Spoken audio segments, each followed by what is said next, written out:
लोकसभा के सीरीज में आज बात पूर्णिया लोकसभा सीट की। जातीय समीकरण के हिसाब से आज की इस वीडियो में समझेंगे कि पूर्णिया की लड़ाई महागठबंधन के लिए कितना चुनौती है और कितना आसान, साथ ही साथ भारतीय जनता पार्टी वहां पे कितनी मजबूत स्थिति में है।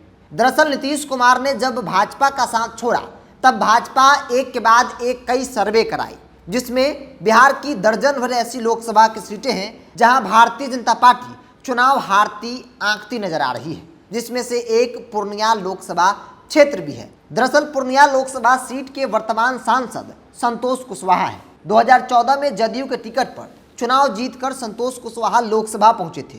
इस बार चुनाव में जदयू और भाजपा अलग अलग चुनाव लड़ रही थी। 2019 के चुनाव में जदयू भाजपा का गठबंधन हो गया। जदयू के संतोष कुशवाहा दूसरी बार चुनाव जीतने में कामयाब रहे। दूसरे नंबर पर कांग्रेस के उदय सिंह थे और अब फिर से जदयू और भाजपा अलग अलग चुनावी मैदान में है। नीतीश कुमार इस बार अकेले नहीं बल्कि लालू प्रसाद यादव की पार्टी आरजेडी, कांग्रेस और या फिर यूं कहें कि महागठबंधन के साथ चुनाव लड़ रहे हैं। और ऐसी परिस्थिति में साल 2024 की लड़ाई बेहद ही रोचक होने वाली है।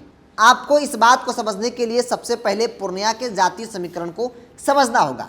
दरअसल पूर्णिया लोकसभा सीट में 60% मतदाता हिंदू हैं, जबकि 40% मतदाता मुस्लिम हैं।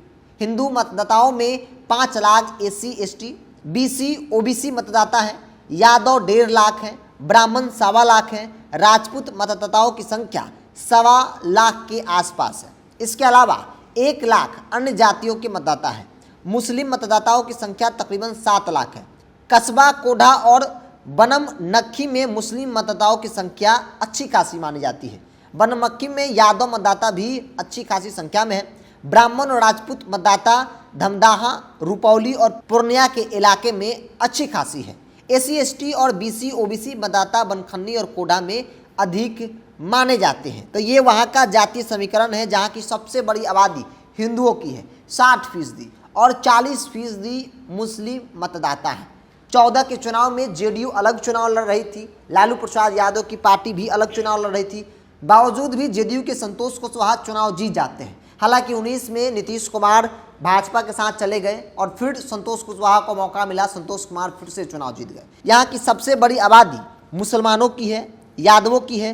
अति पिछड़ा वोट बैंक एक बड़ा वोट बैंक है और इस लिहाज से अगर आप देखेंगे तो महागठबंधन, इंडिया गठबंधन जो है वो काफ़ी मजबूत स्थिति में देखा जा रहा है। क्योंकि भाजपा का कोर वोटर ब्राह्मण, राजपूत जो है उनकी संख्या बहुत ज़्यादा नहीं है। सिर्फ मुसलमानों की संख्या 7 लाख है, यादव 1.5 लाख के आसपास है। अति पिछड़ी जातियों की संख्या भी अच्छी खासी है। दलित समाज के वोटर्स भी अच्छी खासी भूमिका में है। तो ऐसे में महागठबंधन, इंडिया गठबंधन का पलड़ा जो है वो पूर्णिया में भी काफ़ी भारी नजर आ रहा है। और इस लिहाज से भाजपा ने कई सर्वे कराए, जिस सर्वे में न सिर्फ पूर्णिया बल्कि बिहार के 40 में से दर्जन भर ऐसे लोकसभा सीटें हैं जहां पे भारतीय जनता पार्टी चुनाव हारती अपने आप को आंक रही है। हालांकि बड़ा सवाल ये भी होगा कि भाजपा का उम्मीदवार कौन होगा, क्योंकि महागठबंधन के सामने तो कई उम्मीदवार हैं। जो पिछली बार सेकेंड स्थान किए थे कांग्रेस के उम्मीदवार, वो भी इस बार साथ हैं।